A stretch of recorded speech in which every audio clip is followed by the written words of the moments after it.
Sore, sore teman-teman semuanya. Perkenalkan saya dari perwakilan tim Ejenenko ingin menjelaskan sedikit apa itu Ejenenko dan juga apa yang tadi sudah disebut oleh kajian. Boleh di next, Khalif.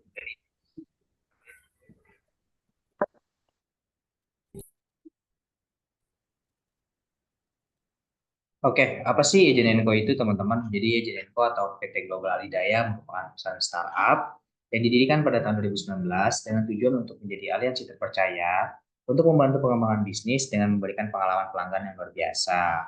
Kini Ejenenko juga ada di dua kota yang ada di Jakarta dan Yogyakarta. Untuk teman-teman jika ingin mengetahui visi dan misi dari perusahaan kami ada di layar seperti itu. Next. Oke, ini ada beberapa permasalahan tenaga kerja yang ada di Indonesia. Yang pertama ada pekerjaan yang relatif rendah, terus juga ada jumlah tenaga kerja yang banyak, gaji pekerja yang relatif rendah, pertumbuhan lapangan kerja yang lambat, dan juga biaya upskill dan reskill yang tinggi.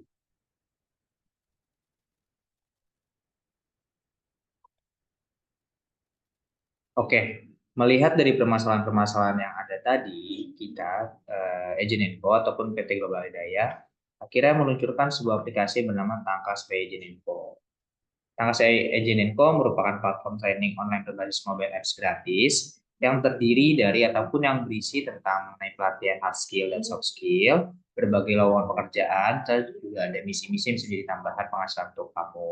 Jadi aplikasi ini bisa digunakan untuk para fresh graduate, terus juga teman-teman sekolah yang masih dari SMA ataupun jobers, mencari kerja, berupa worker hingga freelance hingga profesional. Apa sih keuntungan teman-teman untuk jika mendownload aplikasi Tangkas ini? Yang pasti pertama aplikasi ini bersifat gratis dan juga bisa diakses seumur hidup. Lalu juga materi yang pelatihan yang berjenjang akan disesuaikan dengan kebutuhan. Lalu juga materi disusun oleh content expert content makers, dan juga teman-teman juga bisa mengumpulkan koin yang bisa dijadikan rupiah atau menjadikan uang. Lalu juga teman-teman juga bisa melamar pekerjaan langsung di aplikasi Tangkas seperti itu. Oke, ini ada video sedikit tentang aplikasi Tangkas.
Oke, teman-teman, tadi adalah sedikit cuplikan untuk aplikasi Tangkas. Jadi, teman-teman jika berminat untuk download aplikasinya, bisa langsung scan aja barcode yang ada di layar.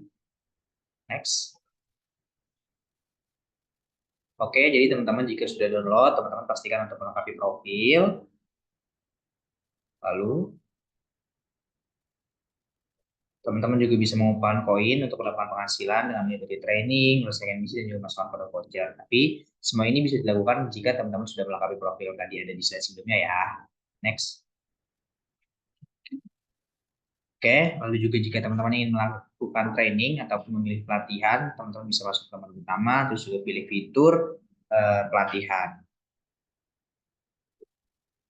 Terus juga teman-teman yang tadi sudah aku jelaskan sedikit, teman-teman bisa untuk melamar pekerjaan langsung di aplikasi Tangkas. Jadi jika teman-teman ada pekerjaan ataupun ada lowongan pekerjaan yang memang sesuai dengan teman-teman, teman-teman bisa langsung banget apply pekerjaannya di aplikasi Tangkas. Next.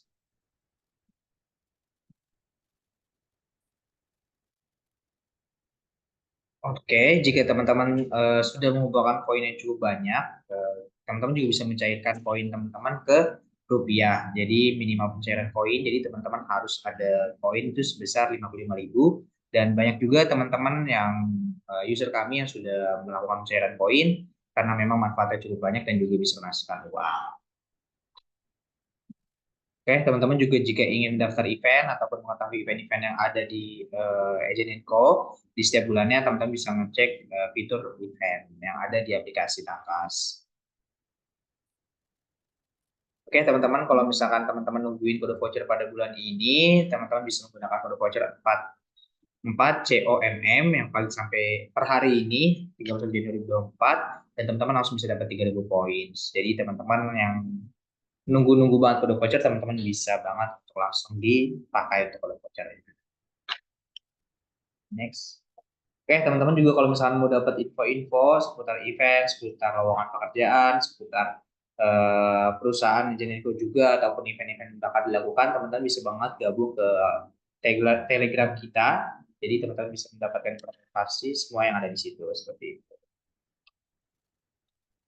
Oke, teman-teman, hari ini adalah event terakhir kita di bulan Januari. Di sore ini ada roadshow Tangkas webinar. Nanti di malam hari di jam 8 tepatnya, di setengah 8 malam juga bakal ada Instagram Live.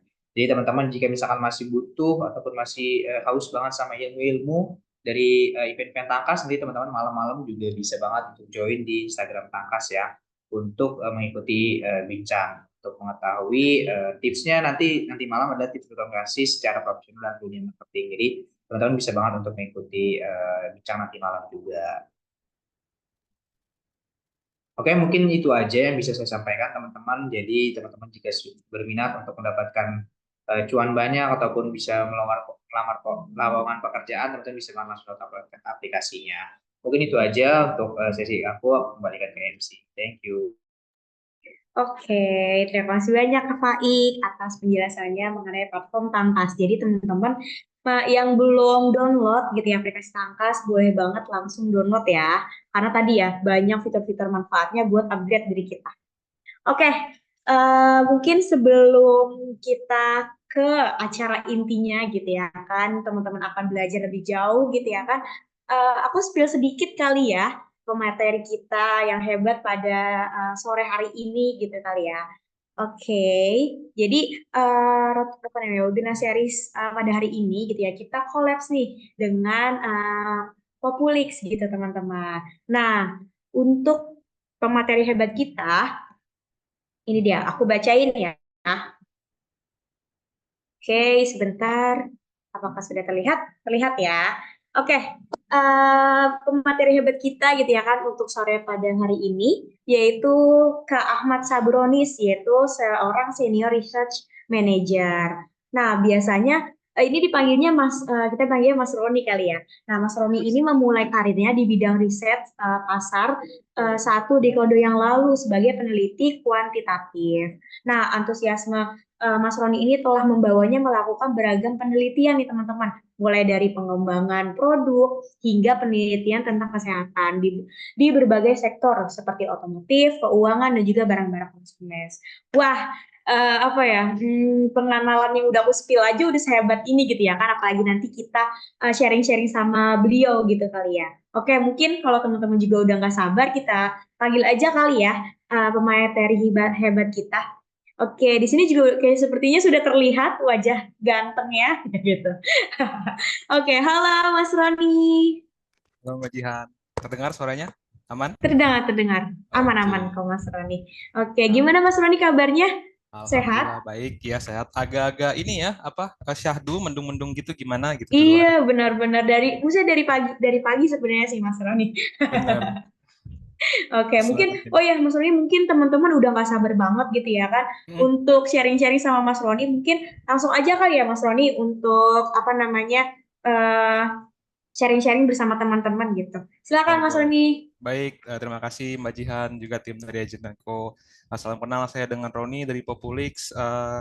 Kebetulan saya nggak sendiri di sini, jadi ada teman saya Mbak Sina. Nanti Mbak Sina juga izin akan sedikit memperkenalkan diri dan menceritakan Populix itu apa sih gitu. Kalau yang belum kenal, kan ada yang bilang belum tak kenal maka tak sayang ya, makanya kita kenalan.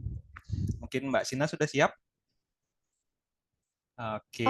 Oke, sudah Mas Roni. Terima kasih banyak sebelumnya untuk Kak Jihan dan juga Mas Roni. Nah, buat teman-teman sesuai yang tadi Mas Roni udah mention gitu ya, tak kenal maka tak sayang. Jadi buat teman-teman mungkin ada nih yang udah tahu atau mungkin sering dengar apa sih Populix itu. Tapi buat yang mungkin hari ini baru pernah pertama kali bertemu dengan Populix, kita ini merupakan perusahaan penyedia layanan riset dan consumer insights yang menghubungkan para bisnis, para individu pelaku riset, baik itu mahasiswa, individu, atau siapapun, bahkan ibu rumah tangga sekalipun, dengan kumpulan responden yang berkualitas dan tepat sasaran di seluruh Indonesia. Nah, saat ini kita juga sudah bekerja sama dengan berbagai macam institusi gitu ya, baik pendidikan, di luar pendidikan, FMCG, B2B, dan sebagainya. Nah, teman-teman, kita juga punya produk yang bernama Poplite nih. Apa sih Poplite itu? Jadi Poplite ini merupakan platform survei online dari Populix yang diluncurkan sebagai bagian dari komitmen kita untuk meratakan akses terhadap riset dan data gitu. Jadi misalnya teman-teman belum tergambarkan seperti apa sih platform survei online itu gitu ya. Jadi teman-teman kalau misalnya tidak asing dengan yang namanya Gform gitu ya. Nah, itu adalah salah satu bentuk platform survei online. Tapi apa sih yang membedakan Poplite by Populix dengan platform survei online lainnya gitu. Jadi Poplite by Populix ini memiliki kriteria responden yang beragam. Jadi teman-teman, kalau misalnya ada yang lagi mau ikut lomba, ada yang lagi mau ngerjain skripsi, atau mungkin kesulitan ngumpulin data, atau mau bikin UMKM nih, tapi belum tahu strategi pemasarannya gimana, atau mungkin target pasarnya siapa, dan sebagainya gitu ya. Teman-teman bisa langsung saja pakai Poplite, di mana kita punya lebih dari 500.000 lebih responden yang bisa teman-teman pilih. Jadi teman-teman gak usah capek-capek broadcast-broadcast lagi. Misalnya teman-teman lihat ya banyak yang sering broadcast di platform X atau mungkin di Instagram atau mungkin di Telegram dan sebagainya cuma buat nyari responden doang. Nah, di Poplite by Populix kita nggak usah capek-capek nyari responden karena teman-teman bisa langsung aja atur demografi dasar seperti usia, domisili, status ekonomi, dan juga demografi yang lebih kompleks seperti status pernikahan, kepemilikan anak, atau mungkin teman-teman butuh responden yang menggunakan Shopee, menggunakan Instagram, dan sebagainya. Itu bisa teman-teman langsung pilih sesuai dengan kebutuhan masing-masing. Selain itu, kita juga mengeluarkan hasil yang cepat, di mana dalam waktu 1-3 hari saja, kita bisa bantu menemukan hingga 1.000 data atau 1.000 responden. Dan selanjutnya teman-teman gak usah khawatir gitu. Duh, ini takutnya bodong nih ya, nanti tipu-tipu nih ya, nggak valid nih datanya. Teman-teman nggak perlu khawatir, karena 500.000 lebih responden kita tadi sudah melakukan verifikasi KTP terlebih dahulu, agar mereka bisa menjadi responden. Jadi teman-teman nggak usah khawatir kalau misalnya respondennya tidak valid dan sebagainya. Dan yang terakhir, harga kita juga sangat terjangkau nih teman-teman. Jadi, teman-teman bisa mulai membuat survei untuk per pertanyaan per responden hanya dari Rp375 saja. Murah banget nih kan teman-teman. Jadi, daripada teman-teman mungkin biasanya orang itu kalau nyari responden ngadain giveaway. 250.000 untuk 5 responden beruntung kayak gitu ya. Daripada capek-capek kayak gitu, mending pakai Poplet aja di mana teman-teman bisa langsung mengatur demografinya. Setelah bikin survei selesai, teman-teman bisa langsung beraktivitas kembali dan nggak perlu capek-capek broadcast sana-sini. Nah, sedikit tentang Poplite dan Populix, mungkin untuk materi selanjutnya akan dilanjutkan oleh speaker keren kita hari ini, yaitu Mas Roni.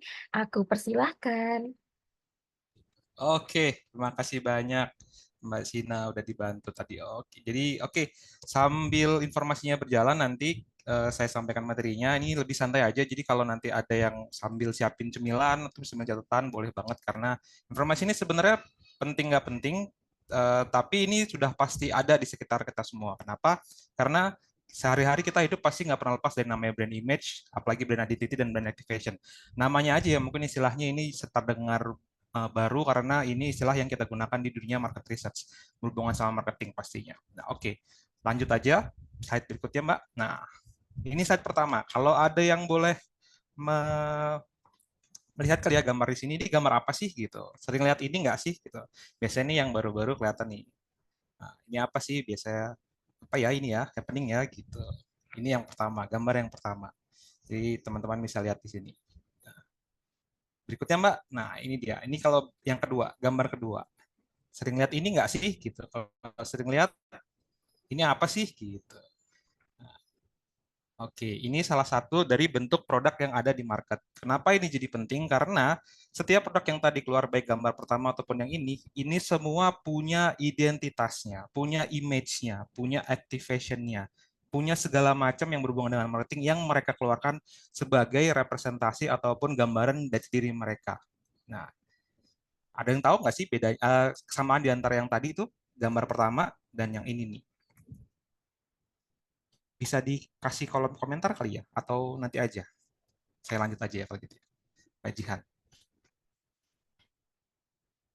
Oke, ya. Yang pasti di antara kedua gambar tadi itu adalah sebuah merek, sebuah brand. Kalau ibaratnya manusia dipersonifikasikan, itu adalah namanya. Yang pertama tadi itu adalah Cork Circle, salah satu brand untuk tempat minum, tumbler, ataupun kita bisa bilang itu pembawa ya, pembawa air. Jadi salah satu brand yang sekarang mulai lagi happening, terkenal dengan berbagai macam warnanya, bentuknya, dan juga desainnya yang bisa kita customize tergantung sama kebutuhan kita. Sementara yang kedua itu adalah ya kalau teman-teman kayaknya udah pasti tahu ya, itu adalah iPhone gitu. Nah, iPhone ini siapa sih? iPhone itu adalah salah satu produk dari Apple Company di mana dia memperkenalkan produknya sebagai salah satu smartphone yang notabene-nya nggak kacang-kacang gitu ya, karena harganya wah gitu, bisa ditukar sama roda dua itu, nah, itu bisa dihargai. Yang itu seperti itu. Jadi ini adalah sebuah brand. Nah, pertanyaannya bagaimana kalian bisa mengetahui brand tersebut gitu? Ada apa nih gitu? Pasti semuanya berhubungan dengan informasi. Saat misalnya tadi sehari-hari kalian di luaran itu akan berhubungan sama informasi. Kalian akan terima segala macam informasi. Melihat jalan dikit, baca, dapat informasi, ngobrol sama teman, dapat informasi. Apalagi kalau berhubungan sama marketing, kalian masuk ke sebuah toko atau misalnya minimarket, kalian akan melihat berbagai macam brand di dalam rak, ataupun masuk ke showcase-nya cari minuman, nah itu juga ketemu. Ketemu biasanya itu semua brand, merek-mereknya bisa disebutkan semuanya. Nah, pertanyaannya, gimana kalian bisa tahu tentang brand-brand tersebut? Ini dia jawabannya. Silakan Mbak Sina berikutnya. Nah, hari ini atau sore ini saya akan mencoba untuk memperkenalkan tiga macam istilah ataupun informasi yang berhubungan dengan brand. Kita akan bicara tentang brand dan segala macam terminologinya. Bahasa Indonesianya terjemahannya adalah merek ya. Jadi akan ada nanti hubungannya sama awareness, association, positioning, nah differentiation, brand ambassador mungkin. Nah, brand ambassador mungkin agak lebih familiar ya, berhubungan sama brand tertentu. Juga ada branding, preference. Nah, itu semua berhubungan dengan brand. Biasanya kalau kita berbicara tentang brand itu kalimat-kalimat ini atau istilah-istilah ini yang banyak kita perbincangkan, banyak kita bahas di situ. Oke, fokus hari ini ada brand image tadi satu, kedua ada brand identity, dan yang terakhir ada brand activation. Oke, sambil santai-santai, monggo berikutnya. Nah, ini adalah penjelasannya. Mungkin ada yang mau dibaca dulu. Brand image, apa sih brand image? Ya, brand image itu adalah salah satu ataupun persepsi atau mungkin pandangan atau malah penggambaran tentang suatu brand yang diingat oleh konsumen. Berhubungan dengan informasi, pasti kita semua tahu tentang brand tersebut. iPhone misalnya pasti ada yang kenalin kita. Mungkin bisa diingat lagi kapan terakhir kali tahu atau pertama kali tahu tentang iPhone ya gitu. Kalau misalnya ada yang pakai iPhone ini, nah, kapan pertama kali tahu iPhone ya gitu. Atau mungkin ada yang pengen punya iPhone, nah kapan pertama kali tiba-tiba memutuskan, oh pengen nih punya iPhone gitu. Kenapa sih kalian memutuskan pengen punya iPhone? Karena itu biasanya berkaitan dengan poin yang kedua, yaitu brand identity.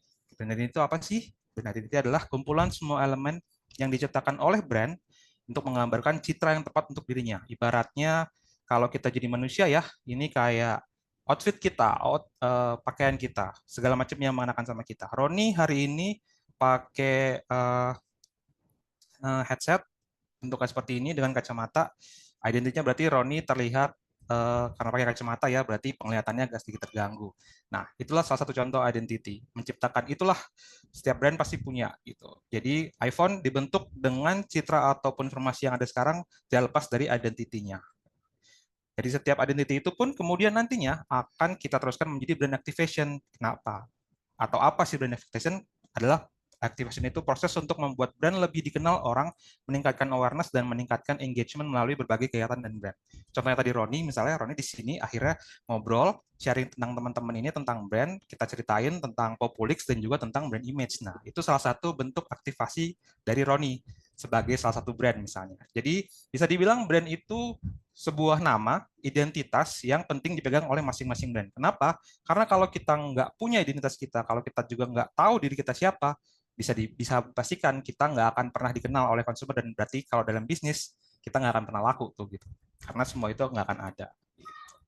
Ini salah satu penjelasan singkat di sini. Kalau kita nanti ngomongin tentang brand dan studinya market research tentang brand ini akan banyak banget aspek dan punya banyak bahan informasi yang seru yang bisa kita gali. Oke, next Mbak. Ini yang penting. Kalau teman-teman di sini terutama misalnya yang kepikiran, saya mau buka usaha nih atau saya pengen kerja di mana gitu misalnya, itu pasti akan punya sudut pandang. Sudut pandang pemilik kalau misalnya teman-teman punya brand dan mau dijual misalnya atau mau jualan, pengen jualan warung angkringan, namanya apa ya gitu. Pasti ada namanya. Namanya itu tadi identitasnya. Nah, kenapa penting? Karena kita semua perlu memahami bahwa untuk memenangkan hati pelanggan ataupun untuk memenangkan lomba di pasar itu juga penting dilakukan terhadap brand kita. Kenapa? Jadinya kita bisa terkenal, kita bisa beda dengan brand yang lain. Karena angkringan satu misalnya dengan angkringan yang lain beda. Roni sebagai speaker di sini dengan Mbak Jihan pasti berbeda, dengan Mbak Sina sebelumnya juga pasti berbeda.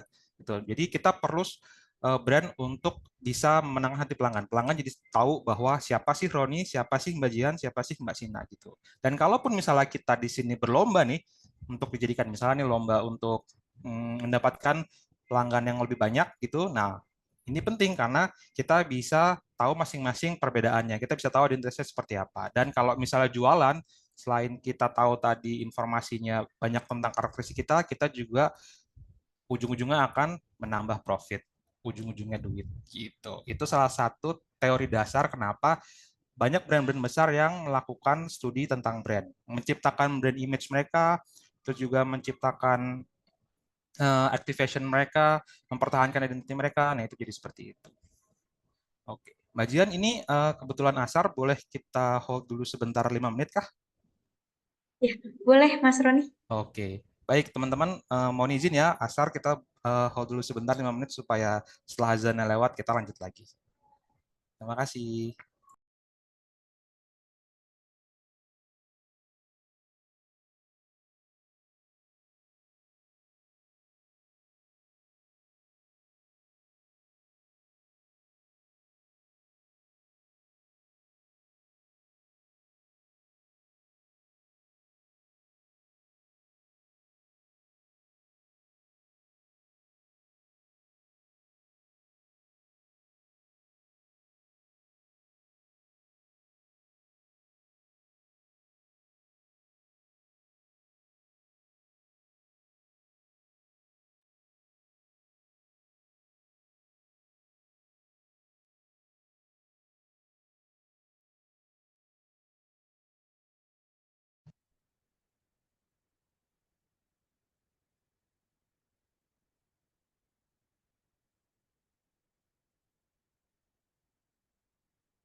Oke, semoga yang di sana sudah selesai azannya ya.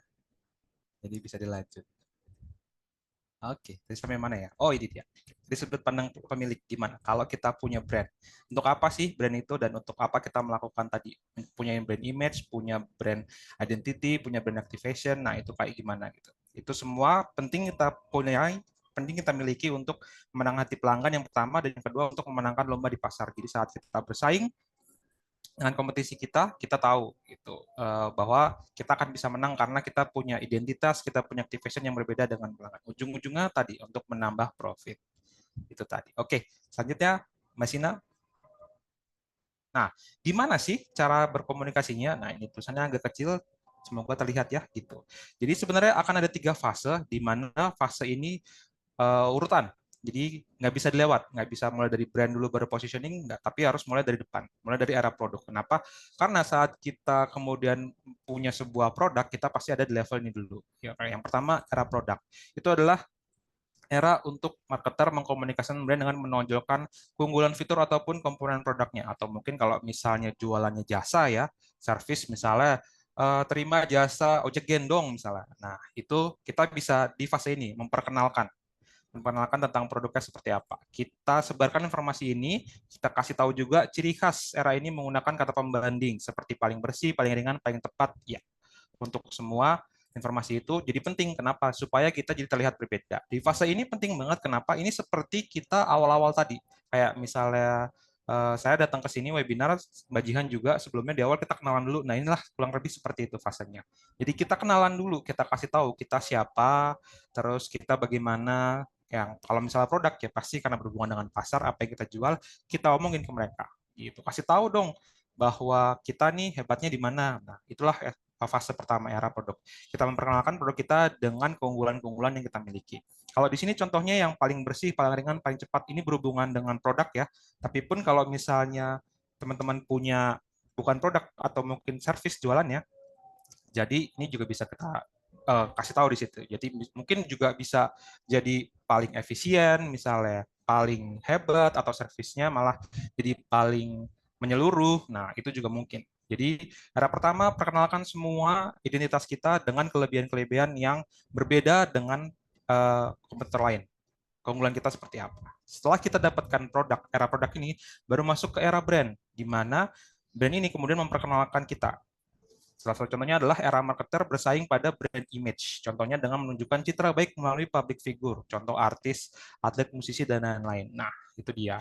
Setelah kita udah punya produknya, kemudian kita lihat dari era brandnya, kita udah punya brand, udah punya nama, baru kita lebih memperluas informasi tentang diri kita seperti apa. Biasanya ini kalau misalnya menunjukkan dengan public figure, KOL, ataupun malah endorse seorang, itu harusnya dia ideal ataupun punya informasi yang sama dengan kita, dengan brand kita terutama ya. Jadi semua komunikasi yang dilakukan akan mencerminkan brand kita. Misalnya Agent and Co tiba-tiba karena dia adalah aplikasi yang cepat misalnya, terus dia mengendorse salah satu orang. Siapa yang terlihat pintar ya gitu. Saya agak kurang paham kalau pintar. Nah, contohnya gitu misalnya, Mbak Jihan misalnya, Mbak Lian dengan visual yang seperti sekarang terlihat, oh ya Mbak Jihan seperti orang yang, oh Mbak Jihan ini terpelajar, Mbak Dian ini uh, disiplin, Mbak Dian ini smart. Nah, itu bisa jadi salah satu contoh. Jadi memperkenalkan brand kita untuk menunjukkan pada publik lewat seorang. Personifikasinya seperti itu. Yang ketiga, udah lebih ribet nih, era positioning, di mana saat yang ketiga udah pasti kita udah ke market. Maksudnya ke market, kita udah jualan. Saat kita udah jualan, kita akan ketemu bukan cuma kita ternyata yang jualannya sama gitu. Misalnya bukan cuma kita ternyata misalnya yang buka produk yang tadi disebutkan misalnya. Kalau contohnya mungkin ini ya, Agent and Co. Bukan cuma kita ternyata yang seperti ini. Nah, ini dia. Kita harus positioning. Kenapa? Apa sih bedanya kita dengan yang lain? Nah, penjelasannya seperti itu. Era positioning itu adalah era di mana brand harus menentukan posisi di benak market dan menempatkan posisi itu. Jadi pasti teman-teman di sini kalau misalnya berhubungan yang tadi aja ya, yang lebih gampang, berhubungan sama handphone misalnya, pasti udah punya tuh di otaknya berbagai tipe merek. Yang depannya S, tadi yang depannya A, atau mungkin merek-merek baru yang sekarang udah banyak naik. Nah, itu pasti udah tahu semuanya. Dari situ teman-teman kemudian udah tahu nih, saat misalnya punya budget, punya kebutuhan untuk beli handphone, saya mau pilih handphone yang mana ya? Nah, Kemudian akan memilih, mulai mencoba mengklasifikasi. Yang satu harganya mahal tapi fiturnya sedikit. Yang satu mahal sih, fiturnya bagus sih, tapi misalnya susah dicarinya. Atau mungkin satu lagi, oh yang ini lebih seru nih, kenapa? Karena hampir semua fiturnya ada, nggak keren-keren banget dan nggak mahal-mahal banget. Nah, itulah salah satu contoh positioning. Jadi kita bisa tahu kita mau di-perceive atau kita mau dilihat sebagai yang mahal, yang keren, yang handal, yang murah, yang tengah-tengah. Nah, itu di situ, di area positioning. Kita perlu memperkenalkan posisi kita ataupun brand kita itu di market dan kita pastikan market kita tahu bahwa kita ada di situ. Karena brand ingin mempunyai hubungan spesial dengan market, maka brand harus memiliki posisi di benak marketnya. Itu dia. Jadi nggak cuman kita ada di sana, tapi kita perlu memperkenalkan, memperjelas bahwa kita ini. Apakah kita masuk yang mahal, yang berkualitas, kalau ada harga, ada rupa misalnya, atau kita yang tengah-tengah aja deh gitu, karena kita bisa semuanya gitu. Nah, itulah salah satu fase yang terakhir. Jadi saat sudah sampai di fase ini, era positioning itu akan jadi sebuah perjalanan marketing yang sangat-sangat menarik gitu. Karena kita akan bersaing dengan kompetisi kita akan bisa memilih kita mau masuk ke segmen yang mana, ke orang yang mau beli dengan harga mahal kah, harga murah kah, orang yang mencari eksklusivitas kah, barang-barang terbatas, itu juga semua bisa dilihat di situ. Semua itu bisa kita komunikasikan lewat era positioning ini. Oke. Baik, selanjutnya oke. Ini langsung fokus ke market research ya. Tadi riset untuk membangun brand gitu. Nah, ini penjelasannya bisa dilihat ya. Why? Kenapa sih perlu riset itu gitu? Karena sebenarnya kalau riset itu adalah penelitian yang memberikan pengetahuan dan keterampilan yang dibutuhkan untuk lingkungan pengambilan keputusan yang serba cepat gitu. Seperti apa penelitian yang baik gitu. Penelitian itu adalah intinya poin-poinnya harus ada saat kita melakukan penelitian gitu. Untuk riset ini penelitian ini harus ada. Pertama, ada tujuan yang jelas. Mau ngapain sih kita melakukan penelitian gitu. Kedua, proses penelitiannya harus terperinci. Kenapa terperinci? Supaya nggak bolak-balik, supaya nggak tumpang tindih, supaya jelas kita punya progresnya gitu. Yang ketiga, rancangan penelitian direncanakan secara matang. Nah, harus direncanakan secara matang karena setelah tahu proses penelitian terperinci, kita jadi bisa memilah-milah. Kita ada di level mana ya? Gitu. Kita ada di posisi yang mana dan kita mau masuk ke level mana? Karena sesungguhnya nanti berjalan dengan proses kita punya kelebihan dan kekurangan dan punya juga tenggat waktu yang disiapkan.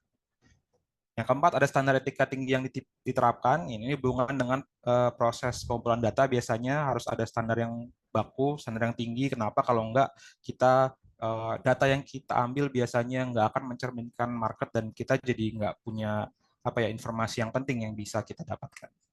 Kelima, keterbatasan terus terang terungkap gitu. Kalau misalnya ada keterbatasan itu akan diungkapkan, kita juga harus gali itu. Keenam, analisis yang memadai untuk kebutuhan mengambil keputusan ini hasilnya nanti gitu. Karena penelitian yang baik pasti ujung-ujungnya akan ada analisis yang memadai untuk kebutuhan pengambilan keputusan. Penting banget kenapa? Karena kita jadi tahu. Kita jadi bisa nanti ke depannya punya informasi ataupun punya langkah yang harus kita ambil terhadap brand kita. Ketujuh, penemuannya disajikan dengan jelas. Ya, udah pasti saat misalnya kita mengumpulkan data, kemudian akhirnya kita lakukan analisis, kita bisa punya penemuan yang disajikan dengan jelas. Apa aja sih hasilnya gitu. Setelah itu akan ada kesimpulan yang dapat dijustifikasi, terutama berhubungan dengan kalau misalnya riset ada istilahnya kuantitatif ya, punya angkanya dapat dijustifikasi berhubungan dengan sample size biasanya itu juga terlihat. Dan yang terakhir, kalian peneliti dapat dipertanggungjawabkan. Jadi kayak tadi, ketemu sama orang-orang yang baru sekali ataupun ketemu sama orang-orang yang udah berkali-kali mengerjakan sesuatu pasti beda ya. Ketemu misalnya tukang bakso yang baru jualan kemarin sama yang udah jualan tahunan, itu pasti beda tuh. Antriannya juga pasti beda karena sebenarnya kita ke situ jadi untuk mencari keahlian atau mencari tadi expertise-nya mereka kalau bahasa lebih kerennya gitu. Ini untuk singkat tentang penelitian seperti apa. Next, Mbak Sina. Oke, dalam konteks riset brand, dibaca dulu ya. Ini istilahnya marketing sekali ini. Repeat purchase, trust, awareness, consider, trial, dan loyalty. Oke, brand choice funnel. Funnel itu artinya aliran, jadi turunannya seperti ini, gitu. Oke. Why should I listen? Awareness, who are you? Why should I care? Untuk jadi consider. Kemudian trial, why should I try? Dan loyalty, why should I buy you again? Oke. Ya, sedikit informasi tentang ini. Baik, saya mulai kalau gitu. Dalam konteks riset brand, pertama yang dibutuhkan di awal adalah trust. Kenapa? Jadi kita perlu membuat informasi ataupun menyampaikan informasi bahwa kita ini yang kita jual itu adalah sebuah hal ataupun service yang dapat dipercaya, yang boleh untuk didengar. Kenapa? Karena kalau misalnya mereka nggak mau dengar, mereka nggak akan tahu tentang kita. Karena saat misalnya kita beli sesuatu, misalnya kita pasti harus tahu dulu apa yang mau dibeli gitu, brandnya apa, itulah di fase pertama, trust, what should I listen gitu. Contohnya itu berhubungan dengan establish itu berarti sudah berapa lama ya ada established, kemudian kredibilitasnya dia seperti apa, informasi dari masyarakat seperti apa, apakah dia terpercaya atau tidak, itu bisa masuk dalam credibility, and manage negative association. Jadi kalau ada hal yang negatif tentang itu bisa di-manage. Contohnya kalau misalnya kita bicara tentang iPhone, iPhone memang sih gitu harganya cukup lumayan gitu, lumayan tinggi, nggak lumayan lagi, tapi itu bisa di-manage karena mereka misalnya bisa ngasih ke kita fitur-fitur yang di brand lain nggak ada gitu misalnya. Itu dari fase yang pertama, ke trust. Fase yang kedua adalah awareness. Mereka jadi tahu saat mereka kemudian butuh atau mencari informasi tentang kita jadi tahu sekarang. Who are you? Kita ini siapa nih? Gitu. Nah, kalau dari who are you, sesi ini, konteks brand ini, di sesi awareness ini kita bisa create recognition and approval to be considered. Jadi kita bisa membuat sebuah fase rekognisi, fase pengenalan, dan juga fase approval atau diakui yang ujung-ujungnya nanti akan dipertimbangkan untuk dibeli. Itu. Saya yakin teman-teman di sini semua sudah, kalau misalnya tadi ngomongin tentang Apple, udah tahu ya berarti.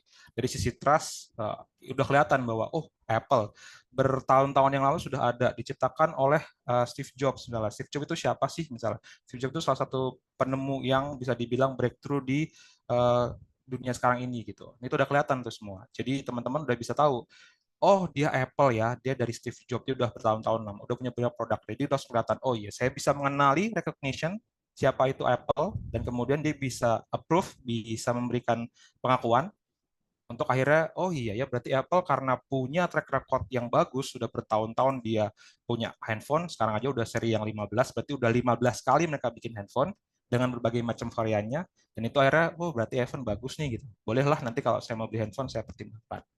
Kira-kira seperti itu penjelasan lebih sederhananya ya. Gitu. Berikutnya adalah consider. Consider ini yang tadi berhubungan dengan consideration. Belum Mbak. Sorry kembali. Iya. Consider ini consideration, jadi kenapa? Why should I care? Kenapa saya harus peduli gitu? Kenapa harus peduli? Karena akhirnya ujung-ujungnya kita harus convince a superiority and relevance over other to drive trial. Jadi ujung-ujungnya saat orang-orang yang tadi seperti kita yang udah mempertimbangkan untuk beli Apple misalnya, kita harus meyakinkan mereka jangan beli yang lain kecuali Apple. Kenapa? Ya kita tadi harus di-consider, kita harus mempertimbangkan itu seperti apa. Relevansinya buat kita apa? Apple itu up to date gitu. Kalau kamu pakai Apple dibandingkan yang lain beda. Kalau lihat kamera belakangnya langsung kelihatan bahwa iya, kita beda sama yang lain. Nah, itu dia. Itu di sisi considers untuk menumbuhkan superiority atau convincing, meyakinkan bahwa nggak akan pindah ke yang lain. Setelah itu, kalau mungkin kan, ini kalau mungkin ya, akan ada fase trial di mana what should I try? Kenapa dia harus mencoba? Saat dia mencoba, itu ujung-ujungnya akan mempersiapkan incentivized by showing opportunity and reducing risk of purchase. Jadi kalau misalnya mungkin kan ini trial dulu supaya saat nanti mereka beli itu akan mengurangi risiko ataupun opportunity yang nggak enak sama mereka. Ini biasanya kalau di market berhubungan dengan produk-produk yang punya masa guna itu apa ya? Jangka waktu pemakaian yang lama, dan juga produk tersebut biasanya harganya mahal. Kalau yang lebih sederhana, kalau tadi Apple mungkin sebentar, tapi yang sering dipakai itu adalah beli rumah misalnya ataupun beli mobil. Ada tuh misalnya test drive ataupun coba Bu tinggal di sini sebentar, misalnya kalau mungkin kan apartemen juga seperti itu, coba di sana di trial dulu. Oke, saya coba dulu, test drive dulu, pakai dulu. Nah, saat misalnya fase keempat ini dilakukan sama sebuah brand, biasanya idealnya orang-orang itu akan langsung kelihatan. Kalau dia suka, dia akan beli. Kalau dia nggak suka, akan ditinggalin langsung. Gitu. Jadi kita pun sebagai orang pemilik brand akan jelas, market kita orang ini. Kalau dia gelagat-gelagat yang nggak enak, ya udah nggak usah gitu. Jangan dipertimbangkan, jangan terus trial. Fase terakhir dari ini semua adalah loyalty. Why should I buy again? Nah, kalau udah loyalty nih, ini udah paling hebat nih kalau dari sisi consumer. Kenapa? Karena saat dia sudah loyal, dia nggak lagi punya berbagai macam pertimbangan untuk harga, untuk jarak, untuk usaha, apapun akan dilakukan untuk mendapatkan produk tersebut. Misalnya nih, teman-teman ada yang fanatik Apple misalnya, itu iPhone 15 baru upcoming, itu udah langsung join misalnya waiting list. Atau tadi teman-teman, kalau yang terakhir fenomena itu adalah kalau teman-teman suka musik, misalnya Coldplay misalnya kemarin, terus tiba-tiba ya udah teman-teman war tiket gitu. Gue suka banget Coldplay dengan segala macam alasannya lah gitu. Dan itu jadinya ke situ. Itu salah satu bentuk dari royalty. Kenapa mereka akhirnya mau beli gitu. Kalau misalnya ini berhubungan dengan produk, kenapa mereka beli lagi? Karena itu akan menciptakan positive experience dan menumbuhkan keberanian, encourage untuk repeat, dan juga yang terakhir adalah word of mouth. Teman itu untuk sharing. Jadi produknya akan jadi bagus juga sama mereka. Inilah konteks riset brand gitu. Karena riset itu sebenarnya adalah memberikan wawasan dari sudut pandang konsumen, sehingga peneliti dapat mengembangkan skema marketing yang relevan dengan target pasar. Kurang lebih seperti itu kalau punya brand. Yap. Ini agak tricky ya, agak panjang dan agak berat sebenarnya informasinya, tapi nggak apa-apa, kita sharing sedikit. Semoga penjelasan tadi agak lebih bisa diterima dengan bahasa-bahasa yang gampang. Nanti kalau misalnya pun ada pertanyaan, boleh nanti kita sesi tanya jawab ya. Karena, oh ini seru banget, ini nggak cukup kayaknya sesi ini untuk membahas ini semua. Seru pasti. Oke, next ya Mbak Sina. Nah, kalau kita berhubungan tentang riset, ada apa aja sih gitu? 1, 2, 3, 4, 5, 6, 7, 8. Ini seperti arah jarum jam ya. Kalau yang jam yang digital, mohon maaf, ini jamnya jam analog, jadi berputar ke kanan mulai 1, 2, 3, 4, 5, 6, 7, 8, berputar. Itu ada 8 fase untuk kalau misalnya kita mau melakukan riset gitu tentang konteks brand tadi pun, ini akan dilakukan gitu. Karena kita di market research, kita akan melakukan ini semuanya nggak pernah berubah. Pasti akan ada fase-fase ini semua. Pasti ada fase ini yang diulang-ulang. Setiap ada project akan seperti ini. Apapun subjeknya, apapun jenis studinya, ini akan levelnya seperti ini. Pertama ada identifikasi masalah. Ya, kita perlu duduk sama pemangku kepentingan untuk menyelaraskan isu-isu bisnisnya seperti apa. Jadi kalau misalnya ada di jawab survei, nah itu bisa kita omongin bareng-bareng, kita duduk bareng, kita memutuskan apa sih objektifnya, gitu, metodologinya seperti apa, terus coverage areanya mau di mana, gitu. Nah, itu kita cari tahu sama yang mau menjalankan riset. Itu pun nanti berhubungan dengan pendekatan risetnya, baik itu kuantitatif yang berhubungan dengan angka, kayak kalau sekarang lagi mau pemilu nih, pas banget. Indeksnya misalnya, oh pasangan sekian indeksnya naik, yang tadinya sekian persen jadi sekian persen. Nah, itu yang berhubungan dengan angka biasanya kita sebut sebagai kuantitatif, gitu. Karena mengkuantify, menghitung, mengukur atau membandingkan dengan angka semua informasi yang mau kita cari tahu. Atau malah kualitatif. Kualitatif itu lebih pada eksplorasi. Biasanya bertanya tentang apa, bagaimana. Nah, itu semua nanti akan dicari atau dijawab lewat studi metodologinya kualitatif gitu. Atau malah mungkin keduanya, benar, kalau keduanya akan lebih kompleks dan lebih komprehensif. Jawabannya kita pasti dapat semuanya. Saat misalnya kita mulai dari kualitatif misalnya, kita tahu apa, kenapa, dan bagaimananya orang-orang ini pergi, ataupun misalnya tentang konteksnya tentang Apple tadi, kita tahu apa, bagaimana Apple ini akhirnya dipilih, dan kita akhirnya melakukan kuantifikasi. Dari satu Indonesia, kita cari tahu sebenarnya mana yang lebih terbuka terhadap Apple. Atau mungkin kalau dari sisi harganya, di kota mana saya harus jualan Apple supaya salah saya paling bagus. Gitu. Ujung-ujungnya cuan. Semua pasti ujungnya cuan. Semuanya betul-betul profit. Ke situ dia. Itu yang pertama, identifikasi masalah. Yang kedua, tentang desainnya. Instrumen riset itu apa? Gitu. Semua bahan yang digunakan dalam survei, baik rencana pengambilan sampel, kuesioner, panduan diskusi, ya, itu untuk kualitatif panduan diskusi, dan juga catatan lapangan dan lain-lain, itu kita desain di fase kedua. Setelah kita dapat tadi identifikasi masalahnya, masuk ke poin nomor 2, desain instrumennya. Kayak gimana sih kita mau menyelenggarakan surveinya, mau metodenya kayak apa, butuhnya cepat atau lambat, terus targetnya siapa, gitu, pakai metode apa, itu semua ada di tahap nomor 2. Tahap nomor 3, kita lakukan pilot test. Idealnya seperti tadi ada trial, ini pun juga ada. Kalau misalnya survei, kita namanya pilot test. Jadi kita coba cek, kita ambil beberapa sampel yang kita jadikan contoh, kita trial, kita pilot istilahnya, terus kita uji coba ke dia. Udah bisa terjawab nggak ya? Gitu. Ada yang kurang nggak ya? Gitu. Jawabannya benar nggak ya? Penerimaan si responden ini terhadap pertanyaan ini sudah sesuai belumnya apa yang kita mau? Nah, itu ada di fase nomor 3, pilot test. Fase nomor 4, langsung di setup. Kita siapin semuanya. Kalau udah sesuai, pilot testnya udah oke, kemudian juga materinya udah aman, dari klien juga sudah berkomunikasi lebih siap, kita laksanakan, baru kita setup. Kita siapkan semuanya. Surveinya, linknya, mau wawancaranya, mau online, mau offline, gitu. Misalnya, kalaupun ada offline misalnya harus briefing dengan tim lapangan, field briefing, skenario migrasi, mitigasi fieldwork-nya gimana. Nah, itu semua kita bahas di project setup. Yang kelima, pengumpulan data. Ini proses yang paling penting. Pengumpulan data, jadi collection data. Jadi teman-teman kita, interviewer ke lapangan akan mencari responden, ataupun kalau misalnya online, berarti teman-teman di sini yang terpilih misalnya dari panel kita akan dapat link untuk mengisi kuesioner. Kita butuh pendapat mereka, kita butuh informasi dari mereka, mereka melakukan hal itu. Ada rangkaian waktu tertentu yang digunakan untuk pengumpulan data ini. Oke, setelah pengumpulan data, kemudian datanya diproses. Data diproses itu maksudnya data begitu banyak ya, jumlahnya, kita coba proses, kita coba validasi pastinya. Jadi akan ada tim quality control, dan juga nanti kita sajikan atau kita olah sesuai dengan tahapan yang nanti kita masuk ke nomor 7.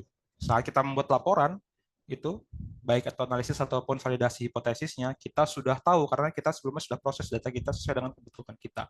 Kita sudah siapkan bagian mana yang berhubungan dengan informasi lebih sederhana, mana yang berhubungan dengan brand, misalnya tadi, mana yang berhubungan dengan identitas. Nah, itu kita pilih di situ. Kita kemudian susun laporan itu sesuai dengan kaidah yang benar, dan kita susun sesuai dengan informasi yang ingin dijawab oleh studi tersebut. Dan terakhir, ke-8, kita punya kesimpulannya.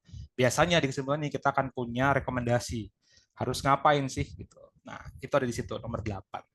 1, 2, 3, 4, 5, 6, 7, 8. Ini yang biasa dilakukan oleh market research, dan ini makanan sehari-harinya saya sama Mbak Sina sih. Oke, lanjut berikutnya Mbak. Oke, ini ada contoh kasus. Ya, ini seru juga nih contoh kasusnya ya. Adalah terbelakang kasus. Contoh adalah sebuah platform e-commerce digital.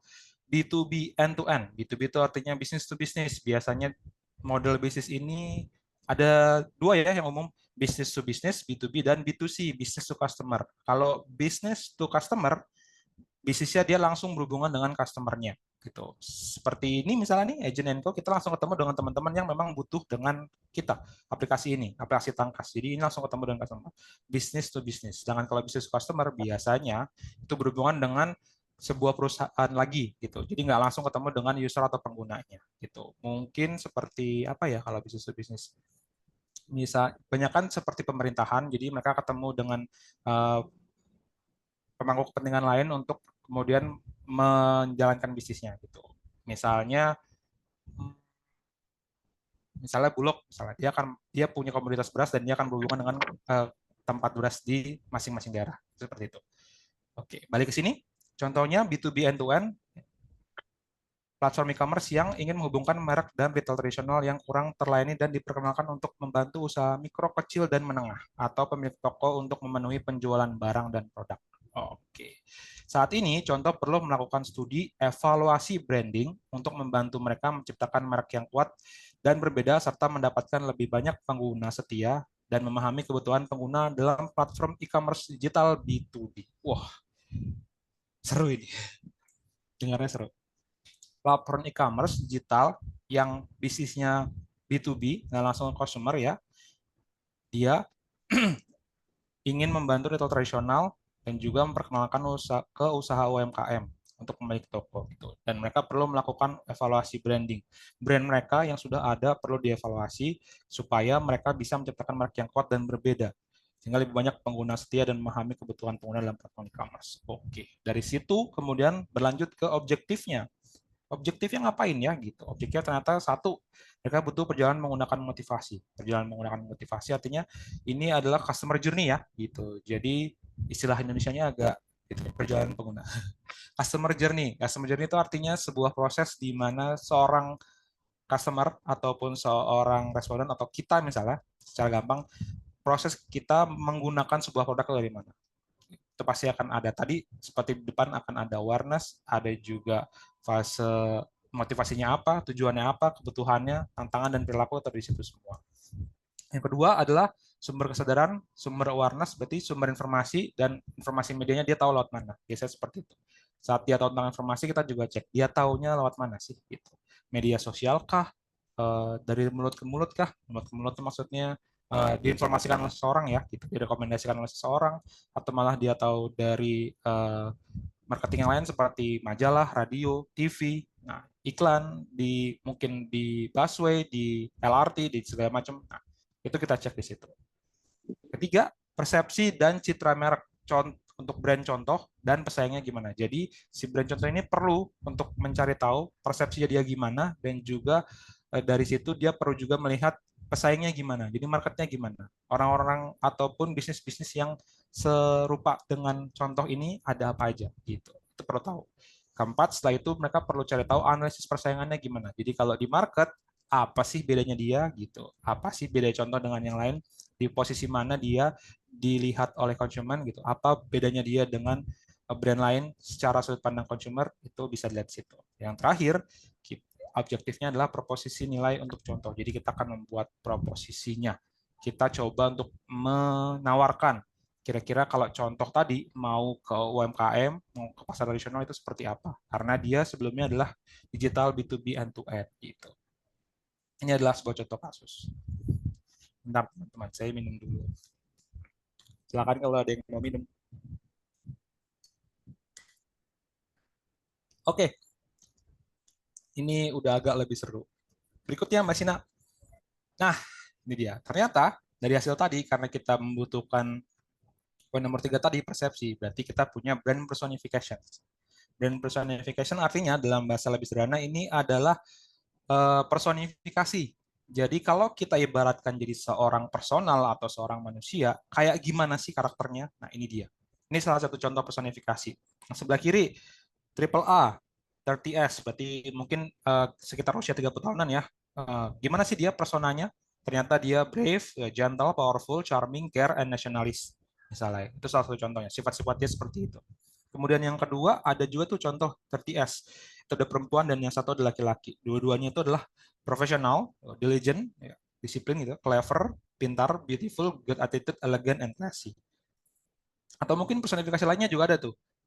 BBB, bukan barang baru. Experience traditionalist, risk taker, strong will, and brave businessman. Apakah seperti itu? Nah, terus juga ada juga YYY, early 40s, ya, wise, mature, wealth, clever, honest, and helpful. Kemudian XXX, usianya lebih muda, 20 sekian, 20-an, young, smart, creative, friendly, cheerful, and easygoing. Kemudian juga ada WWW, 30-an, 30s, cool, good, looking, tender, gentle, trusted, kind, and helpful, atau malah si NNN ini, yang usianya juga sekitar 20-an, youth, girly, cheerful, sporty, gentle, and care gitu. Nah, ini personifikasi. Kalau kita diibaratkan sebagai sebuah brand, kita kayak gimana sih gitu. Kalau brand itu jadi seorang manusia, kita kayak siapa sih gitu.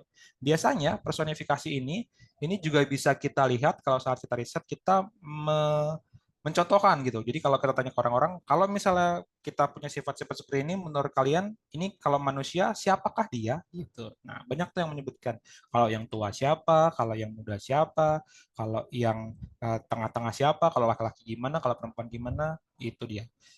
Itu bisa kelihatan di situ. Itu salah satu contoh jadi personifikasi. Kita sebagai marketing habis itu langsung bisa lihat. Kalau misalnya mengacu kepada salah satu figur tertentu, misalnya, nah itu langsung kita bisa karahin. Ya pakai aja mas itu sebagai KOL ya, sebagai brand ambassador gitu. Karena cocok dengan personifikasinya. Ini informasi pertama tentang brand. Jadi ada personifikasi di situ. Oke, baik. Berikutnya Mbak. Oke, ini juga ada color spectrum. Color spectrum ini berarti menggambarkan sifat-sifat tadi. Gitu. Kita ada di mana sih gitu. Kita ada di siapa sih gitu. Ternyata kalau dari sini ini contoh ya. Si contoh, benar-benar contoh. Brandnya juga contoh, brand contoh itu masuk ke color spectrum yang ungu. Dimana kita elegan, gentle, ada jandanya juga karena warnanya ungu ya, classy, good manners, wise, dan ada yang terdepan situ. Jadi kalau dibarkan dengan warna, kita yang mana nih gitu. Ini juga penting kenapa? Nanti saat misalnya kita sudah melakukan riset dan kita membutuhkan sebuah materi komunikasi, ini bisa jadi salah satu warna dasar yang menggambarkan identitas kita atau image kita banget. Ini tentang brand kita banget. Berarti kita yang ungu banget gitu misalnya. Nah, tinggal dipilih tuh. Yang ungu itu siapa misalnya. Ada yang merah, identik siapa ya gitu.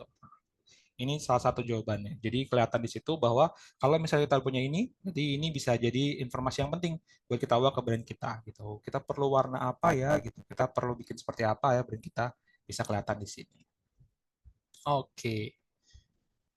Ada sampai yang ke bawah, mungkin salah satu di antaranya ini akan ada yang overlap. Maksudnya overlap itu beririsan. Jadi satu sama lain akan sedikit berbeda atau juga ada yang sama gitu. Makanya ini bisa jadi salah satu informasi yang penting saat kita melihat brand kita di masyarakat. Gitu. Oke, oke Mbak, berikutnya. Nah, ini udah mulai lebih pusing ya, karena ini udah jadi kesimpulan, ini udah jadi way forward, ini sudah jadi rekomendasi kita biasanya kalau kita di riset. Dengan berbagai macam data yang kita punya, dengan berbagai macam pendekatan tadi udah kita cek, analisisnya seperti apa, kita bisa dapatkan ini way forwardnya seperti apa sih gitu. Biasanya ini kalau misalnya ingat pelajaran marketing, ini ada 2B2 matrix ya. Kalau pernah dengar ya, analisis SWOT, strength, weakness, opportunity, dan threats, ini biasanya juga diagramnya 2x2 seperti ini. Nah, yang sebelah kiri juga sebelah kanan itu ada beda sedikit gitu. Kita ada di mana sih gitu. Nah, ini dia contohnya. Kalau misalnya sebelah kiri itu bisa dilihat garis sumbu X-nya adalah male dan female, dan juga garis sumbu Y-nya adalah mature and youth gitu. Jadi kita mau ke segmen mana sih menyasarnya gitu. Kita ada di mana sih gitu. Posisi kita sebenarnya segmen kita yang paling oke sama kita yang paling terbuka itu sebenarnya yang mana gitu. Nah, kalau di sini kelihatan bahwa yang tadi contoh depan sebagai namanya beneran contoh, itu kita ada di posisi yang dekat dengan tengah-tengah, di mana kita lebih cenderung ke atas, ke mature gitu, dan kita ada di tengah-tengah, jadi kita nggak ada bedanya antara male dan female. Bahasa gampangnya mungkin unisex ya, jadi bisa digunakan untuk laki-laki dan juga bisa digunakan untuk perempuan. Jadi produk kita cukup universal, bisa dipakai laki-laki dan perempuan, segmennya lebih luas, tapi kecenderungan usianya kita ada di level yang lebih tua, lebih mature gitu. Sementara kalau dilihat di kompetisinya, XXX ini sangat spesifik ke bawah, berarti dia untuk mendekati female, jadi dia sangat perempuan sekali dan dia sangat muda gitu. Ini berhubungan tadi juga dengan karakteristik dan personifikasinya di sana, jadi ini bisa kelihatan. Kita ada di situ. YYY ini lebih ke laki-laki, kebalikannya daripada XXX, jadi dia lebih ke male, tapi dan dia lebih muda. Ini kalau dari sisi brand positioning-nya. Siapakah kita? Oke. Setelah tadi kategorinya untuk gender dan usia, kemudian masuk ke psikografisnya. Psikografisnya itu berarti kurang lebih psikologisnya dia seperti apa ya. Sumbu X-nya itu adalah casual dan profesional. Jadi apakah tipikalnya lebih ke yang casual atau malah pengen terlihat profesional? Bisa dibilang seperti itu. Dan kemudian contohnya ini yang sumbu Y-nya, Y-nya, atas bawah itu yang bawah calm, lebih tenang, dan yang atas outspoken, lebih terbuka, lebih gampang ngomong gitu. Nah, kita ada di mana? Brand contoh itu ternyata kita dengan segala macam data yang ada, analisisnya kita butuhkan bahwa kita masuk di bagian sini. Mungkin kalau dari kuadran 1, 2, 3, 4, ini dari kuadran 2, di mana kita cenderung masuk ke yang profesional tapi juga ke outspoken. Jadi kita adalah karakteristiknya sebagai orang-orang yang terlihat profesional, dan kita juga yang lebih dinamis, outspoken, terbuka gitu. Bukan berarti dia apa ya? Bukan berarti dia calm dan jadi nggak calm, nggak, tapi lebih ke outspoken ya gitu. Kita dari situ. Kita berseberangan banget sama YYY, terus XXX dan juga WWW gitu. Kita juga berseberangan sama BBB, NNN, dan AA. Nah, inilah dia ujungnya kalau misalnya kita ngeliat tadi fase brand positioning. Jadi kita tahu bahwa segmen kita ada di sini. Jadi saat kita melakukan nanti marketing, saat kita memperkenalkan brand kita, saat kita jualan, yang kita cari adalah orang-orang yang seperti ini. Bukan lagi orang-orang yang perempuan, misalnya laki-laki atau malah yang muda. Enggak. Kita pasti kalau dengan posisi seperti ini, kita bilang market kita, pangsa pasar kita adalah orang-orang yang lebih tua. Jadi yang orang-orang yang muda bukan market kita. Pasti akan susah jualan ke mereka. Mungkin berhasil, tapi tingkat keberhasilannya akan lebih sedikit dibandingkan kalau kita menuju ke orang-orang yang lebih tua. Pun juga kalau misalnya dilihat psikografisnya, saat misalnya ada orang-orang yang bergayanya casual, terus tiba-tiba dia kalem, itu berarti bukan market kita. Kenapa? Karena kita lebih cenderung cocok untuk orang-orang yang outspoken, dan dia lebih ke profesional dibandingkan yang casual. Kurang lebih seperti itu. Saat kita tahu informasi ini, kita bisa mengarahkan kepada klien kita ataupun brand yang kita punya, dan kita bisa menggunakan strategi marketing yang lebih tepat sehingga investasi kita lebih pas dan kita nggak boncos gitu. Kurang lebih seperti itu bahasa gampangnya sih. Oke, silakan Mbak Sina. Masih ada ya? Oh iya, ada lagi nih.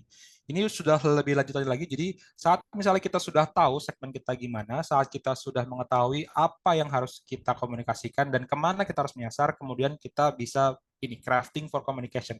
Apa sih yang harus kita komunikasikan gitu? Pertama, kita punya core values. Brand kita ini apa sih core values-nya? brand kita ini keunggulannya kayak gimana sih? Berdasarkan survei, apa yang bagus dari brand kita? Ini kelihatan. 1, 2, 3, 4. Misal contohnya punya ini, ada encourage user to restock product effectively dan efficiently gitu. Kemudian juga eliminates extra time and cost when purchasing product restock, bahasa Inggris semua. And hence good user experience for online purchase through an app. Kemudian yang terakhir ada enables power to use more promo voucher benefits. Inilah poin-poin yang bisa kita komunikasikan kalau misalnya kita bikin sebuah materi komunikasi. Ngomongin apa? Ngomongin hal ini aja gitu. Karena hal ini yang sesuai sama brand kita. Sesuai tadi dengan image, sesuai dengan positioning, juga sesuai dengan identitas kita. Nah, lanjutnya, biasanya marketing itu akan lebih catchy, lebih menarik, dan lebih mudah diingat kalau misalnya kita punya tagline. Ini ada salah satu contoh, memang nama brandnya contoh di sini ya. Ini ada contoh tagline-nya. Selalu ada untuk contoh, yuk maju bersama contoh, banjir promo di contoh, belajar cepat, tepat, dan akurat. Kemudian pilihanmu adalah contohmu. Nah, ini contoh. Ini berbagai macam tagline yang bisa kita cek. Gitu. Nanti ini bisa kita komunikasikan sebagai salah satu hal yang catchy, yang sederhana, yang ringan, tapi akan menjurus kita. Kalau kita perhatikan, teman-teman tahu ada salah satu brand minuman yang catchy banget gitu. Dia bilang apapun, nah itu pasti semua langsung nggak. Apapun makannya, nah belakangnya ada. Itu salah satu tagline kehebatan dari tagline yang bisa kita pakai, atau contoh kehebatan tagline yang bisa kita lihat di dunia nyata. Setelah ada tagline, kemudian akan ada keyword attributes. Keyword attributes ini artinya beberapa fungsi atau contoh-contoh informasi yang bisa kita jadikan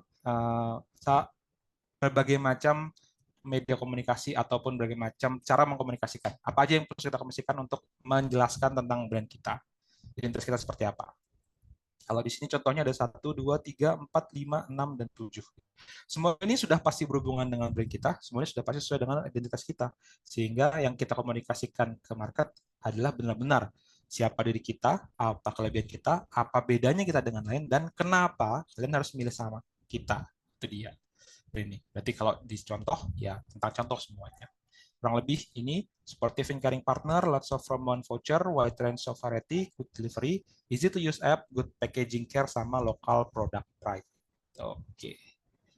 Ya, kesimpulannya. Nah, ini ada kesimpulan sedikit dari kita. 1, 2, dan 3. Oke, yang pertama, kalau misalnya kita mau melakukan riset pasar, sebenarnya riset pasar itu adalah sebuah metode untuk memahami perilaku konsumen, sudah pasti. Baik itu konsumen yang tadi, langsung ke konsumen, bisnisnya berupa B2C, business to consumer, langsung kita cari consumer ataupun pelanggan kita, konsumen kita secara langsung, ataupun konsumen kita berupa sebuah perusahaan yang lain, jadi bisnis to bisnis. Itu juga bisa. Yang pasti, kita akan membicarakan tentang perilaku konsumen untuk riset pasar. Kenapa? Karena kalau nggak ada pasar, nggak ada konsumen, nggak ada yang jualan. Gitu. Kita perlu tahu kalau kita jualan ke situ, kemana.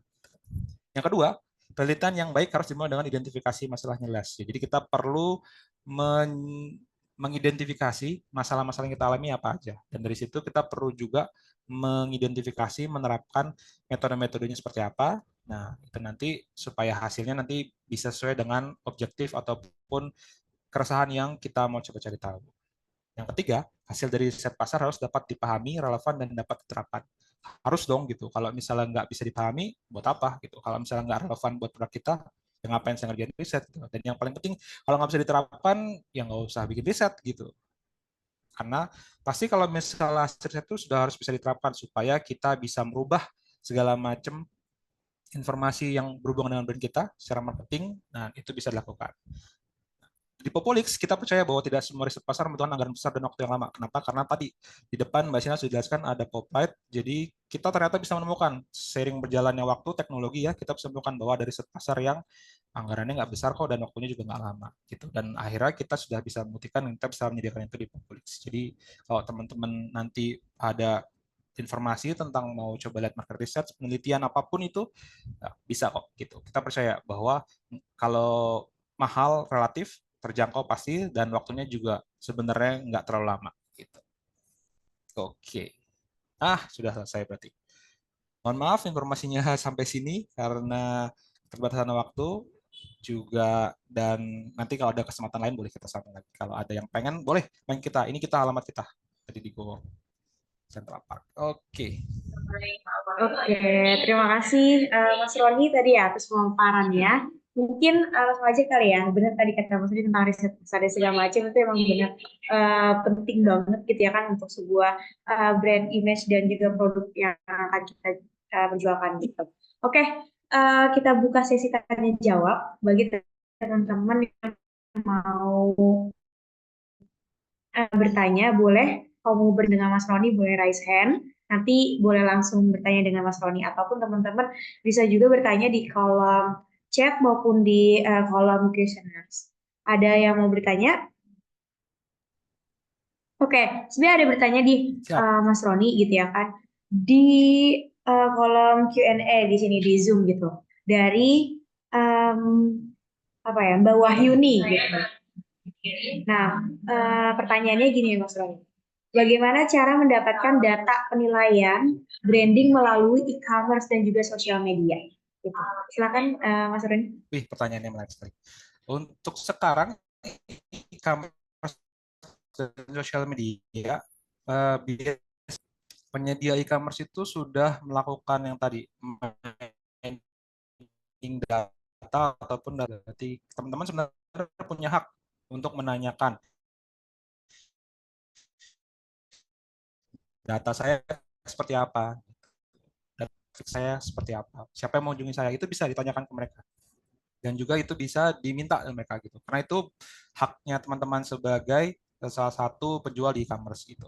Nah, itu beberapa informasi sudah kita juga cari. Hanya pengalaman kita beberapa e-commerce memang punya peraturan yang cukup ketat soal data-data tersebut gitu, karena mereka pun pengen mengolah data itu untuk kebutuhannya mereka gitu. Jadi beberapa suka ada yang agak sulit, tapi kalau teman-teman minta harusnya bisa dikasih di provide oleh mereka gitu. Data sederhana. Itu untuk yang e-commerce. Tadi kalau untuk yang berikutnya sosial media ya Mbak ya. Iya benar, sosial media.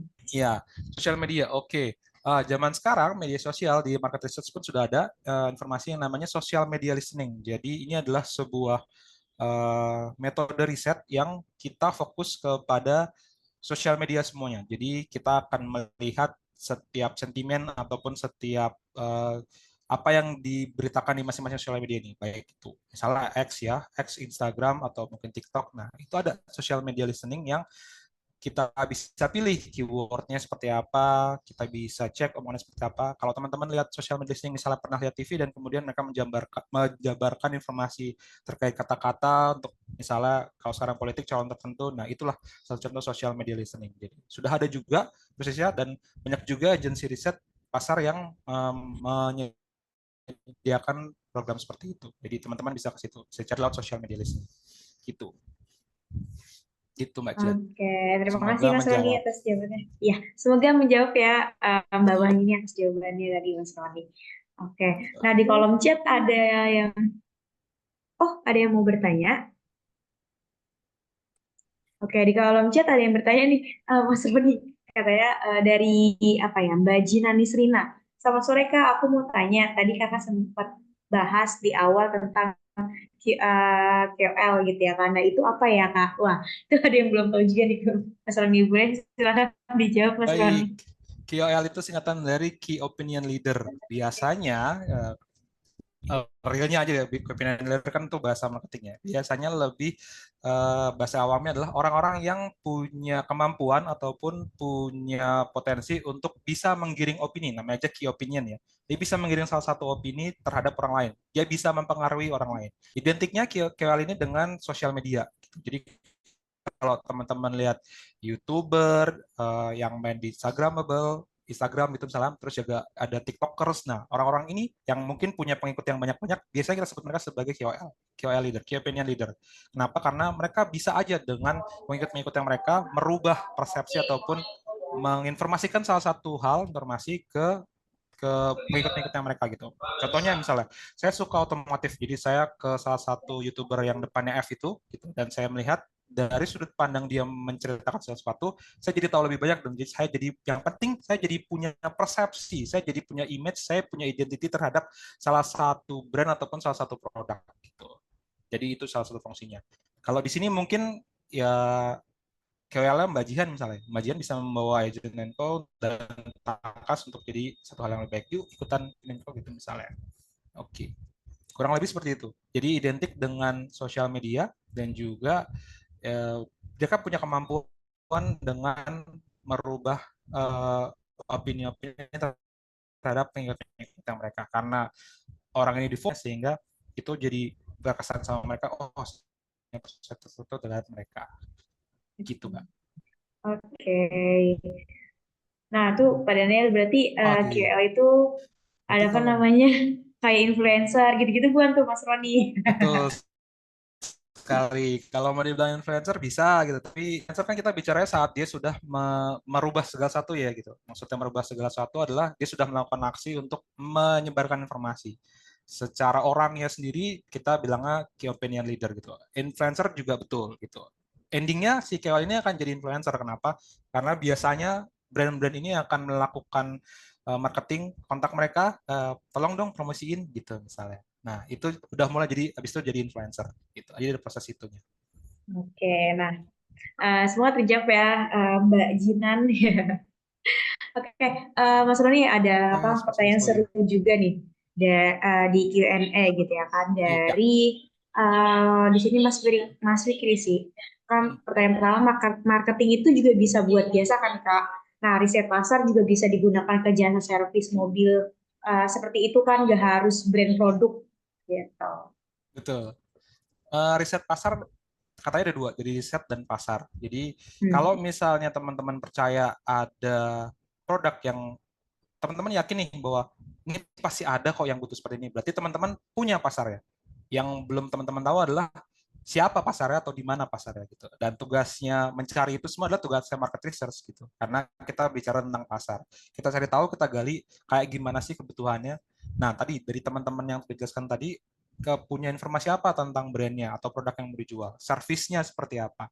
Itu yang kita cari tahu dan akhirnya kita tentukan. Kita coba validasi ke market ada di mana nih segmennya gitu. Jadi benar, market research nggak cuma untuk produk tapi juga untuk jasa, betul sekali. Banyak kok kayak misalnya kalau bicara jasa, jasa eh, digital, aplikasi digital misalnya, itu juga kita cek di situ. Dan service-service itu biasanya akan berhubungan punya penerapan ataupun marketing yang berbeda dengan kalau misalnya kita jualan produk. Gitu, Mbak. Tadi yang kedua apa lagi ya? Sebenarnya sama nyambung aja sih Mas. Oke, baik. Semoga terjawab. Oke. Kalau belum silahkan ditanyakan lagi.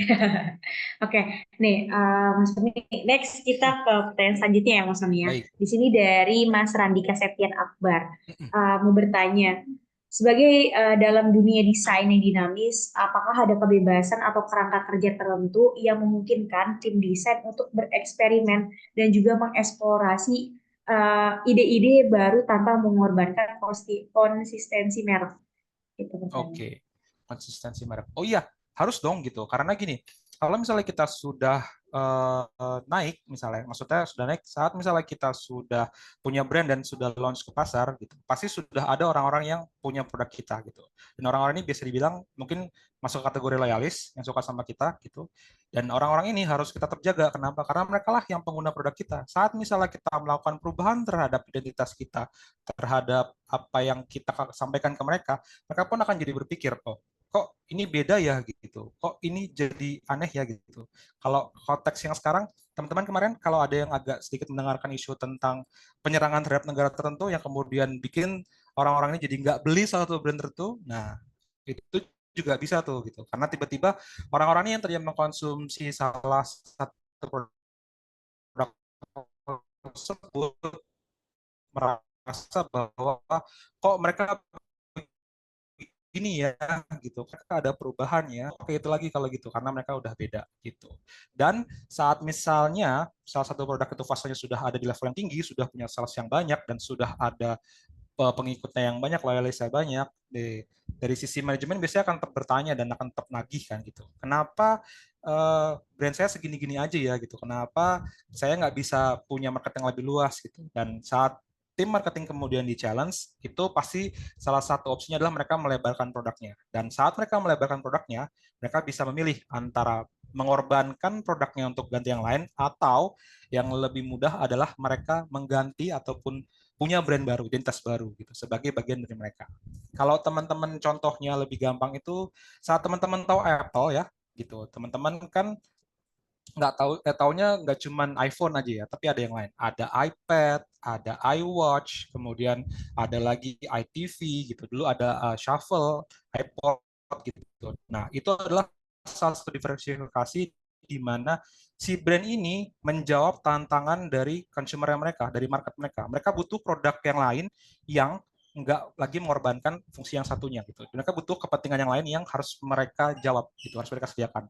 Saat misalnya konsumer mereka bilang, pengen dong punya handphone yang agak gede gitu, kemudian mereka melakukan riset gitu. Tim brand, tim produk, ataupun semua internal yang ada di brand Apple itu akan melakukan riset dan mencari tahu, oh iya, saya butuh. Ada orang yang pengen punya handphone yang lebih gede gitu misalnya. Kita ngapain ya gitu? Oh ya udah, kita bikin handphone yang layar lebih besar. Kalau 10 inci misalnya 12 inci nggak cukup, ya udah kita bikin 15 inci. Jadilah keluarlah produk iPad misalnya seperti itu. Jadi betul sekali, saat misalnya punya kebutuhan dari market, ada baiknya internalnya akan aware dengan hal tersebut supaya bisa dijawab dan bisa di kalau mungkin kan bisa bisa diatasi, bisa disediakan produknya sesuai dengan kita karena brandnya sudah naik, identitasnya sudah melebar kemana-mana, reputasinya juga sudah baik, dan itu jadi salah satu pendongkrak mereka nggak akan mikir-mikir lagi. Gitu. Saya yakin teman-teman bajian juga kalau misalnya tiba-tiba dia ngasih, Mbak mau iPhone nggak? Oh, mau dong, siapa yang nggak mau iPhone gitu kan? Nah seperti itu salah satu contoh identitas, image ataupun personifikasi Apple sudah segitu kuatnya sehingga dia jadi salah satu salah satu produk yang kalau orang lain dikasih nggak akan nolak. Gitu. Biasanya seperti itu. Oke, terima kasih Mas Roni. Absenjanya benar banget ya tentang tadi ya Iya. brand itu. Oke, wah ini banyak banget nih Mas Roni Oke. pertanyaan-pertanyaannya gitu ya kan. Kita next ke sini ya deh. Ke namanya Kak Nurul Fitra Hafid gitu ya kan. Mau tanya Kak terkait brand image. Brand Oke. image itu kan banyak unsur-unsur penilaiannya dari beberapa ahli. Ada perbedaan unsur penilaiannya nggak Kak untuk image dalam setiap instansi? Boleh bilang Mbak pertanyaannya?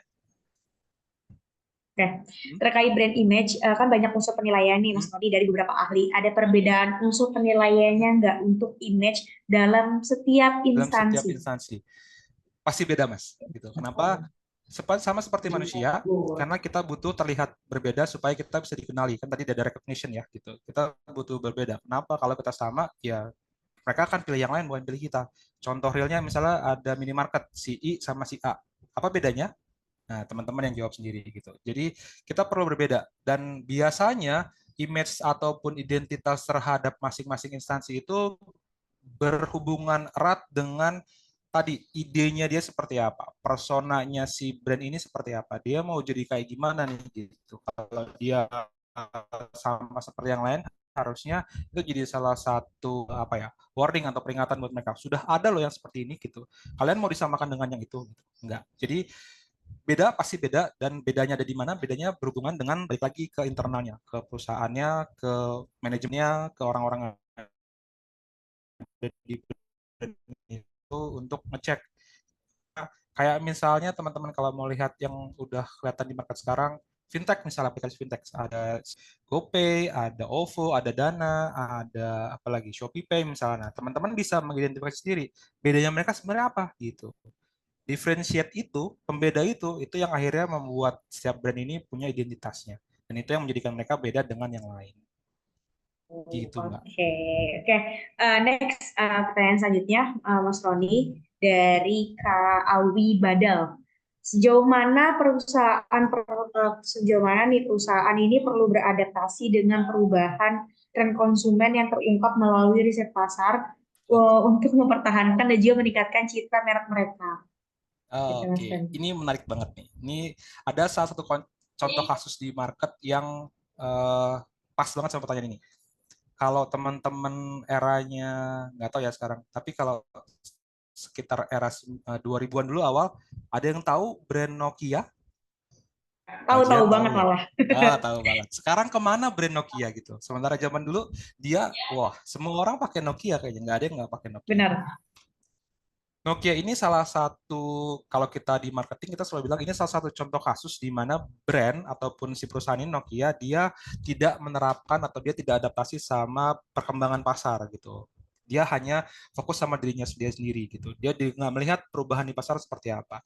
Orang-orang udah mulai bikin touchscreen, dia nggak bikin touchscreen. Dia masih aja pakai keypad gitu kan ya. Orang-orang udah mulai bikin ponsel yang lebih kecil, punya kamera, dia masih aja bikin seperti itu, nggak bikin kamera. Akhirnya, lambat laun, saat ada kebutuhan dan dia nggak merespon terhadap tersebut, akhirnya dia mulai ditinggalkan sama penggunanya, dia nggak penuhi. Jadi yang tadinya loyal sama Nokia, saya Nokia banget gitu, punya series Nokia banyak, tapi tiba-tiba, oh kok kameranya gini aja ya, oh ini kok nggak touchscreen ya gitu, saya mau yang touchscreen, saya mau update, dan itu nge-up dan akhirnya berubah. Betul banget, itu salah satu contohnya yang bisa kelihatan sekarang. Pas banget pertanyaannya. Ya, bener banget ya. Mm-mm. Oke, mungkin satu pertanyaan lagi kali ya, Boleh. ke Mas Roni gitu. Di sini dari Mas Teguh Budiarto gitu. Di Mm-mm. sini bertanya, apakah ada tips singkat jika suatu brand image awalnya itu baik, tapi karena ada oknum jadinya negatif gitu penilaiannya. Nah, Oke. tips singkat yang perlu diperbaiki bagaimana ya untuk prioritas diperbaikinya? Oh ini tricky sih gitu. Iya Ini benar. benar. Kalau sudah berhubungan sama image-nya tiba-tiba negatif, klarifikasinya pastinya butuh usaha yang lebih dari sekedar membangun brand gitu. Karena yang sebelumnya sudah ada, tiba-tiba dia berubah jadi yang negatif itu. Kita perlu balik lagi sih, perlu balik lagi menceritakan klarifikasi dulu isunya di bagian mana gitu. Saat kita udah ketemu isunya ada di bagian mana dan kita coba melakukan counter ataupun counter, kita coba menjelaskan kepada mereka bahwa nggak seperti itu loh gitu. Ini juga saya kemarin baru lihat salah satu kasus baru aja dilakukan di bulan Januari ini ya, awal Januari ini ada sebuah brand yang teridentifikasi bahwa dia mendukung salah satu negara tertentu yang melakukan tindakan kejahatan. Sementara mereka bilang, oh enggak, kita sama sekali enggak, kita beda gitu. Nah itu kan udah mulai kelihatan sekarang. Biasanya brand-brand ini kemudian mulai melakukan tadi good campaign, goodwill. Mereka mulai melakukan misalnya sumbangan, mereka mulai melakukan komunikasi marketing yang berbeda, dan itu semua dilakukan mereka untuk mengembalikan lagi citra brand ataupun image yang udah berubah sekarang gitu, karena salah satu faktor tertentu gitu. Secara kita belajar di market research, prosesnya memang nggak akan mudah gitu, akan cukup panjang karena brand pun bentuk dari fase yang panjang gitu, reputasinya sudah ada. Jadi berubah hal itu pun pastinya effortnya akan jauh lebih. Tapi mungkin akan berubah jadi lebih baik kalau misalnya ketemu sama poin yang bagus gitu. Kalau cerita dulu kasus, sempat ada dulu kasus untuk snack.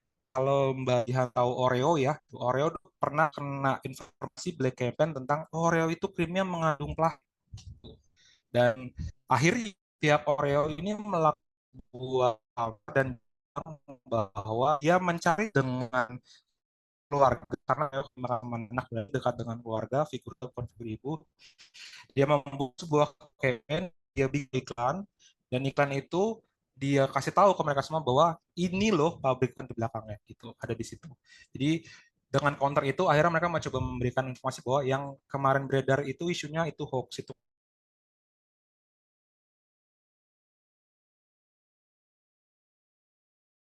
Dan pun melakukan hal-hal yang baik itu akhirnya bisa baik sampai sekarang. Jadi sekarang Oreo sudah lebih baik gitu dan mereka mulai mencoba diversifikasi dengan bikin bentuk-bentuk yang lain, nggak cuma hanya keping tapi ada yang bolu juga gitu. Jadi lebih banyak di situ, Mbak. Kurang lebih itu satu contohnya sih. Oke, semoga terjawab juga dengan pertanyaan Mas Teguh ya, Mas Teguh. Ya. Oke, mungkin tadi pertanyaan terakhir gitu ya kan, Mas Roni. Mungkin sebelum kita ditutup dengan Mas Roni, aku mau minta closing statement kali ya Oke. dari Mas Roni untuk teman-teman semua.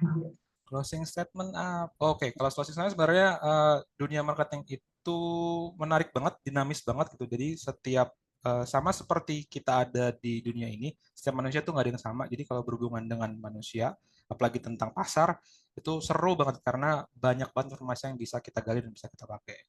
Closing statementnya saya kasih pantun aja kali ya, gitu.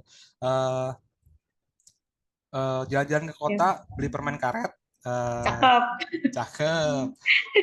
Ditemenin lagu, perjalanan jadi lebih asik gitu. Kalau ada lagi Cakep. pertanyaan ataupun kebingungan tentang riset ataupun market, jangan ragu hubungi Populix. Weh, siap, siap, siap.